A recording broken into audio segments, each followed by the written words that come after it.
జాతకాలు ఇవన్నీ ఎప్పుడు స్థూలంగానే పాటించాలి. దయచేసి అర్థం చేసుకోండి, సూక్ష్మంగా వెళ్ళకూడదు. ఎందుకంటే జ్యోతిష్ శాస్త్రం మొత్తం ఖగోళ శాస్త్రం, మానవ జీవితానికి సంబంధించింది కాదు. అది మొత్తం సమాజ జీవితానికి సంబంధించింది, మొత్తం భూమండలానికి సంబంధించింది.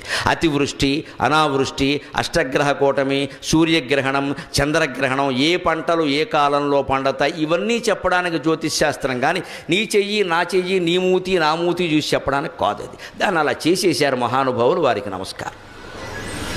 ఎందుకంటే వ్యాపారం చేయడానికి బాగా వీలు, మనిషిని ఎంత భయపెట్టేస్తే అంత వీలు. అందులో మీరు మీ జీవితాల్లో మీకు చెప్పిన చూసుకుని 90% అబద్ధాలే, 10 కూడా జరగవు. ఆ జరిగిన వాళ్ళ చేత చెప్పిస్తారు టీవీల్లో, అవి మనం నమ్మేస్తూ ఉంటాం. జరిగే అవకాశం లేదు. జ్యోతిష్ శాస్త్రం సమిష్టి జీవితానికి సంబంధించింది తప్ప వ్యష్టి జీవితానికి సంబంధించింది కాదు. వ్యష్టి జీవితం మీద ప్రభావం ఉంటుందండి. ఈ ప్రాంతం అంతా వాన కురిసినప్పుడు అందరి మీద పడుతుందండి, కానీ గొడుగేసుకున్నవాడి మీద పడుతుందా? కొందరికి 2 చినుకులు పడగానే జలుబు చేసేస్తుందండి. ఒకడు వానలో తారంగా వాడినా ఏమీ చేయదండి. వాడి శక్తి సామర్థ్యాలు ఉన్నాయా లేదా? అక్కడ జ్యోతిష్ శాస్త్ర ప్రభావం కూడా అంతే. స్థిరమైన సంకల్పం, భక్తి, జ్ఞాన వైరాగ్యాలు కలిగిన వాడిని నవగ్రహాలు కాదండి 18 గ్రహాలు ఉన్నవాడిని ఏం చేయలేవు. మొహమాటం ఏం లేదు ఆ విషయం.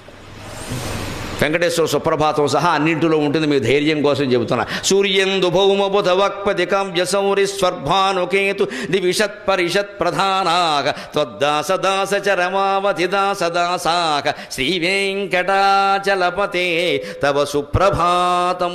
సూర్యుడు, ఇందు చంద్రుడు, భౌమ కుజగ్రహం, బుధగ్రహం, వాక్పతి బృహస్పతి, కావ్య శుక్రగ్రహం. సూర్యందు భౌమ బుధ వాక్పతి కావ్య శౌరి, సూర్యుని కుమారుడైన శనీశ్వరుడు శౌరి అంటే. స్వర్భాను రాహువు, కేతు నవగ్రహాలు. ఇంతకు మించిన 10వ గ్రహం ఏది లేదు. 10వ గ్రహం ఎవడైనా ఉంటే ఈ జాతకం చెప్పించుకుని వాడే 10వ గ్రహం. ఇవన్నీ వెంకటేశ్వర స్వామికి, భగవంతుడికి త్వద్దాసదాసచ రమావధి దాసదాసాక, ఆయన దాసుడికి దాసులు వీళ్ళు నవగ్రహాలు కూడా. వీళ్ళు మనం ఏం చేస్తారండి, ఊటికి నవగ్రహ పూజ అనడం, పారిపోవడం అక్కడి నుంచి. మళ్ళీ అక్కడి నుంచి ఆయనకి నువ్వులు, ఈయనకి నవ్వులు, ఈయనకి చెవులు, ఈయనకి పువ్వులు, పని ఏం లేదు ఇక్కడ. ఇదో పెద్ద నమ్మకాలు బాగా పెంచుతున్నారు. 5 వారాలు, 30 వారాలు, 60 వారాలు. నువ్వు ఇక్కడ ఎవరికో నువ్వులు ఇచ్చేసిన వెంటనే పైన గ్రహం మారిపోతుందా? కాస్త ఆలోచించవాయి బాబు, బుర్రపెట్టి ఆలోచన తెలిసిపోతుంది. నీ నువ్వులకి ఆ గ్రహం ఎలా మారుతుందండి? ఎందుకు మారుతుంది అసలు? అది మొత్తం సమిష్టి సృష్టికి సంబంధించిన విషయమా? కానీ ఖచ్చితంగా అదే జ్యోతిష్ శాస్త్రంలో చంద్రగ్రహణం కానీ, సూర్యగ్రహణం కానీ, గ్రహకూటమి కానీ, ఈ ఇతర అతివృష్టి అనావృష్టిలు కానీ ఎలా రాశారో అలాగే జరుగుతున్నాయి. మీరు గమనించండి, ఒక చుక్క తేడా లేకుండా, సెకండ్ తేడా లేకుండా కరెక్ట్ జరుగుతాయి. ఎందుకంటే అది సమిష్టి, వ్యష్టి కాదు. దాన్ని మన వాళ్ళు శుభ్రంగా వ్యాపారం చేయడానికి వీలుగా వ్యష్టి చేసి మారేశారు. మొత్తం నీ నక్షత్రం ఏమిటి అనడం, అందుకే వ్యాపారంలో మునిగో. నక్షత్రాన్ని బట్టి మునిగిపోతాడా? అలా అయితే చంద్రబాబు నాయుడు గారు నక్షత్రాన్ని పెట్టి పుట్టిన వాళ్ళందరూ రాష్ట్రానికి ముఖ్యమంత్రులు అయిపోవాలి. అందరూ అవుతారా?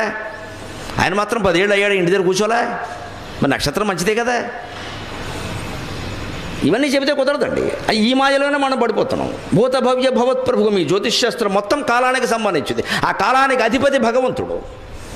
ఆ భగవంతుడిని మనం మనస్సులో స్మరించడం మానేసి ఇది చూపించుకుందామా, అది చూపించుకుందామా, నువ్వులు దానం చేద్దామా, మినువులు దానం చేద్దామా, ఎన్ని చేస్తారు, ఎంతమంది కోసం ఎన్ని చేస్తారు. మళ్ళీ రాహు కేతు అనగానే చెలో కాళహస్తి, మళ్ళీ అదొకటి. ఇక్కడ మధ్యన దూడు బయలుదేరింది బాగా.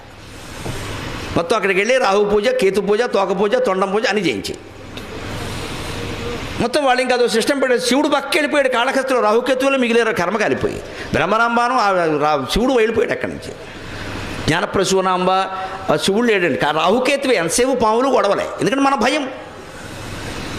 అసలు శివుడు వెళ్ళిపోయి. అదే కాళహస్తి శతకంలో దూర్జుడు స్పష్టంగా ఏం చెబుతాడంటే ఈ జాతకాల గురించి, గ్రహదోషంబులు దుర్నిమిత్తములు నీ కళ్యాణ నామంబు ప్రత్యకమున్ వేర్కొను ఉత్తమోత్తముని బాధల్ బెట్టగా జాలునే దగను కప్పగ జాలునే శలభ సంతానంబు నీ సేవ చేసి హతక్లేశులు కారుగాక మనుజుల్ శ్రీకాళహస్తీశ్వర.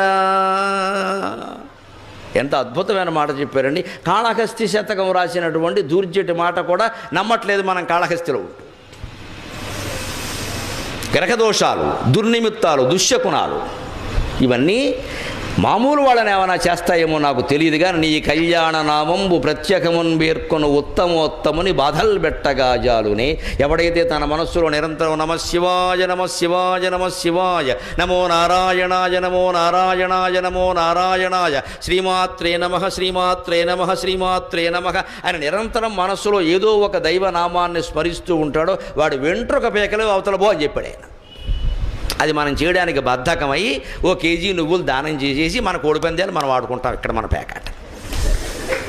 కారణం అది మన బద్ధకం అండి. మన కోడిపందాలు ఆడతాం, పేకాట ఆడతాం, సమస్తం ఆడతాం, భగవన్నామస్మరణ చెయ్యం. ఒకవేళ చెయ్యికి తప్పదంటే ఓ బ్రాహ్మణ్ణి పిలిచి నువ్వు చెయ్యి మా బదులు నీకో 100 రూపాయలు ఇస్తామంటాం. మంచిపోయి ఇప్పుడు వాడికి 100 వచ్చాయి, మిగిలిన మనకు 100 కూడా పోయింది, ఏమి రాలేదు. వాడెవడో చేయడం ఏంటండి? ఆయన ఎవరో తింటే మనకు ఆకలి తీరుతుందా? మనం చేస్తేనే మనకి సమస్యలు తీరుతాయి, మనకు ఆయన చేస్తే మనకెలా తీరుతాయండి? ఇదంతా మొత్తం ఈ డిప్యుటేషన్ సిస్టమ్ కుదరదండి. అధ్యాత్మికతను మన ఎడుపు మనం ఎడవలసిందే. పైగా దహనం కప్పగజాలునే శలభ సంతానం. అగ్ని దగ్గరికి మిడతలు రాలేవు కదా, పరమేశ్వరుడు అగ్నిస్వరూపుడు కదా.